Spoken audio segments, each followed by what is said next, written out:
બધા સરવાળી ભક્તને ખાસ જય સ્વામિનારાયણ. બહુ સારું થયું, તમે બધા આવ્યા ને ખૂબ આનંદ થયો છે. આપણે તો સ્વામીની વાતમાં જેમ કહ્યું છે કે ઘણા જન્મના પુણ્ય હોય ત્યારે ભગવાનને સંતનો યોગ થાય છે. અર્જુનને ભગવાન કૃષ્ણ પરમાત્માએ કહ્યું કે અર્જુન, મારા દર્શન તને જે થયા છે કે મારો જે યોગ તને થયો છે એ એક જન્મને પુણ્ય કરીને થયો નથી. અનેક જન્મ સંસિદ્ધ તત્વો યાતિ પરામ ગતિ. એને બહાર જરા આપી આવો. એટલે કહ્યું ને અનંત જન્મનો કૃષ્ણ પરમાત્મા કે બહુ જન્મના પુણ્ય થયા તારે થયા. એમ આપણે 1,84 જાતના દેહ ધારણ કર્યા. ત્યાર પછી ફરતા ફરતા ફરતા ફરતા શ્રીજી મહારાજનો યોગ આપણને થયો, શાસ્ત્રી મહારાજને યોગી મહારાજના દ્વારા. એટલે આપણો બહુ પુણ્ય છે. અને બીજું કહ્યું કે બહુ જન્મનો પુણ્ય હોય ત્યારે કંઈક આ યોગ થાય એવો છે. તો એવો યોગ બહુ જન્મનો પુણ્ય ભેગા થયો હોય. હવે એ યોગ થયો છે અને એ યોગની અંદર આપણે આ બધું કામ કરી લેવાનું છે. મનુષ્ય દેહ મળ્યો છે અને આવો યોગ થયો છે. એને કરીને આપણે આવો લાભ મળ્યો છે લઈ લેવાનો છે. એટલે થોડામાં જાજુ, કારણ કે આપણો સમય થોડો છે, એમાં જાજુ લેવાનું છે. પણ જાજુ લેવાનું શું છે? એક વાત જો આપણા જીવમાં બેસી જાય તો સાંઈ જન્મની ભૂખ પડી જાય. એને કંઈ બાકી નહીં. આટલું જે કરવાનું છે એટલું જીવમાં આપણે દ્રઢ થઈ જાય તો પછી આપણું કામ થઈ જાય છે. તો સ્વામી આપણને કહે છે કે તપ કરીને બળી જાય તો પણ જો ભગવાનનો આશરો ન હોય તો ભગવાન તેડવા ના આવે. હવે આપણે તપ બાપ બધું ઘણું કરીએ. ઘણા માણસો તપ બહુ કરે છે, તમે ખબર છે. ઋષિ મુનિઓએ કર્યું છે અને અત્યારે ઘણા માણસો તપ કરે, વ્રત કરે, દાન કરે, પુણ્ય કરે. બધું સારું છે, કરવાનું છે અને કરવું જોઈએ. પણ એ બધું કરી કરીને આપણે આવ્યા અને ત્યાર પછી આ ભગવાનનો યોગ આપણને થયો. હવે આપણે શું કરવું પડે? તપ ને વ્રત શું કરવું પડે? ભગવાન મળ્યા પછી કંઈ કરવાનું હોય નહીં. પણ ભગવાન મળ્યા પછી એની પ્રસન્નતા માટે કરવાનું. આપણે કંઈ અધૂરું છે બીજું એટલા તપ નથી કરતા, પણ એમનો પ્રસન્નતા થાય એટલા માટે. અને જે વસ્તુ મળી છે એને સાચવવી જોઈએ ને. કિંમતી વસ્તુ તમને મળી હોય તો તમારે સાચવો જ નહીં. 2, 5, 10, 15 કરોડની વસ્તુ હોય તો એને કેટલી સાચવીએ, જતન કરીએ, વ્યવસ્થિત કરીએ, બધું કરીએ, એનો ખ્યાલ રાખીએ. પણ કચરો હોય તો રસ્તામાં નાખી દે, એની કોઈ જતન કોઈ ના કરે કચરાનું. પણ કિંમતી વસ્તુનું એમ આ ભગવાન છે કિંમતી, એથી કોઈ મોટી વસ્તુ નથી. ભગવાન જેવી કોઈ વસ્તુ નથી. એ વસ્તુ ભગવાનનો આશરો થયો, આપણે એને દૃઢતા થઈ, એવો સંતસંગ મળ્યો, જોગી મહારાજ જેવા સંત મળ્યા, આવો સત્સંગ મળ્યો. આ બધી કિંમતી વસ્તુ તેને સાચવવી છે. તો એ સાચવવા માટે આપણે આ કથા વાર્તા કીર્તન કરી એવી દ્રઢતા કરવી જોઈએ કે એમાં ફેરવણી થાય નહીં અને આપણો છેલ્લો જન્મ થઈ જાય. એટલે સ્વામી કહે છે કે આ પ્રમાણે તપ કરીએ, બીજું કરીએ, પણ જો ભગવાનનો આશરો ન હોય તો આપણું કામ થાય નહીં. બધા ગમે એટલા સાધન કરીએ તો અને આશરો એક મોટી વાત. ભગવાન કૃષ્ણ અર્જુન કહ્યું સર્વ ધર્માન પરિત્યજ્ય મામેકમ. તું બધા જ મનના માનેલ ધર્મ મૂકી દે. તારા મનમાં જે આ કરવું, તે કરવું, આમ થશે તેમ બધું મૂકી દે. હું કેમ કર? મારો આશરો કર.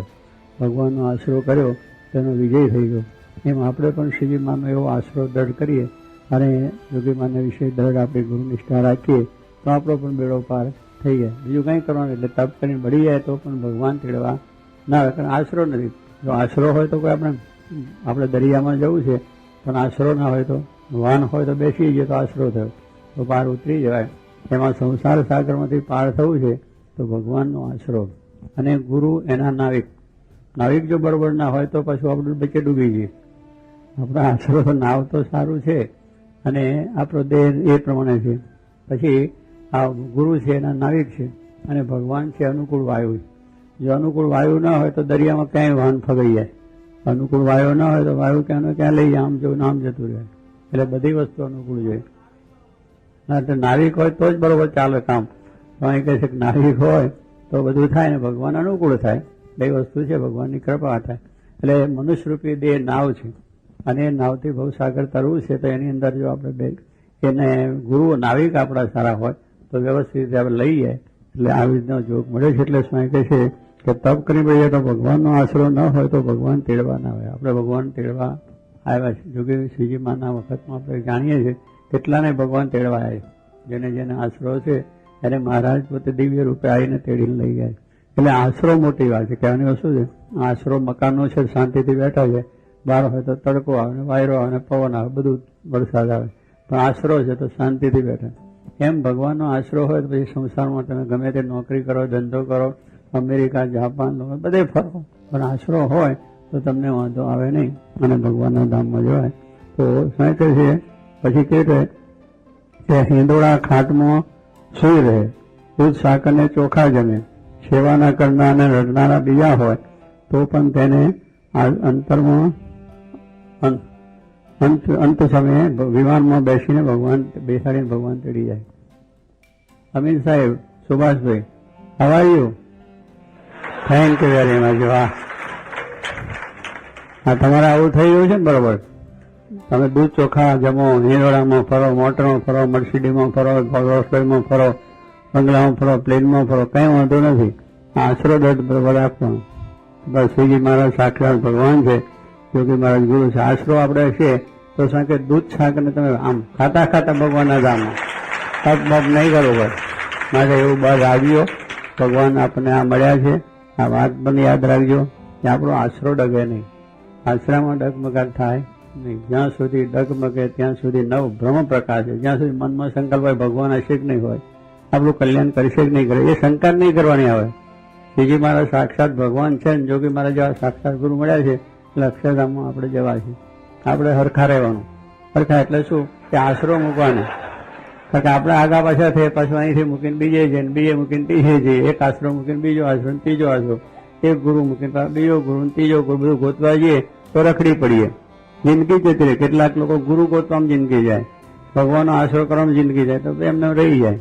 માટે આપણે શું કે આ તો નિશ્ચય પાકો એવો કરો કે ભગવાન સુખ્યા સર્વ પ્રકાર કરે, સર્વને એવું બળ મળે એવી પ્રાર્થના. સહજાનંદ સ્વામી મહારાજ.